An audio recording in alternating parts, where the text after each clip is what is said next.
Well, a Mothers of Venezuela rally against President Nicolas Maduro is now underway in Caracas. A large crowd of mainly women is planning to march to government offices as the death toll from weeks of violent protests reaches 36. Well, freelance journalist Stefano Pozzebon is there and joins us now live. We have seen so much violence during protests there over the last few weeks. Given there are mainly women marching today, can we expect there to be less confrontation with authorities?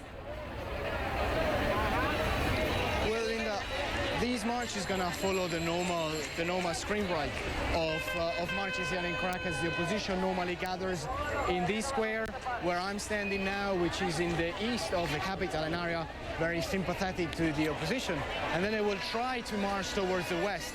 Today they are trying to march to the Ministry of Interior and Justice to demand freedom for political prisoners and to mourn the victims of this latest cycle of protest. It's likely that the police will try once again to block them, so we are expecting tear gas and small clashes.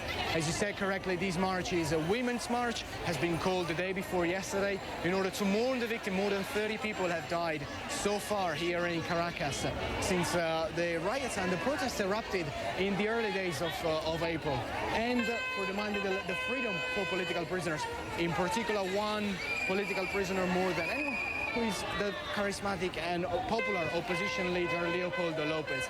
His family says that his imprisonment is motivated by political reason, and that he's in complete isolation since the beginning of the protest, since the early days of April, and they're demanding to see him alive in order to be safe and sure.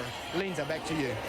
Stefano, just give us a sense of the situation in Venezuela with, the crippling recession, skyrocketing inflation, and of course, like the food and medicine shortages. How bad are things right now, and how much anger is there about that?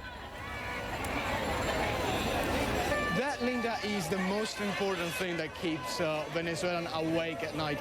Is the fact that they don't have food to put on the table. Is the fact that here in Venezuela, normal medicines such as insulin is very hard to find. Right here, I can see behind the camera, I can see a banner saying we don't have insulin and I am diabetic.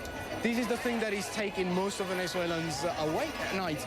And the latest figures are saying that 3 out of 4 Venezuelans are losing weight currently because finding food is very expensive. The prices are skyrocketing. And even though the President Maduro has tried to fix the situation by raising the minimum wage yet another time for about 60% earlier last week, most of the critics are arguing that it is not going to be enough to tackle the economic crisis that is really what is taking this country apart.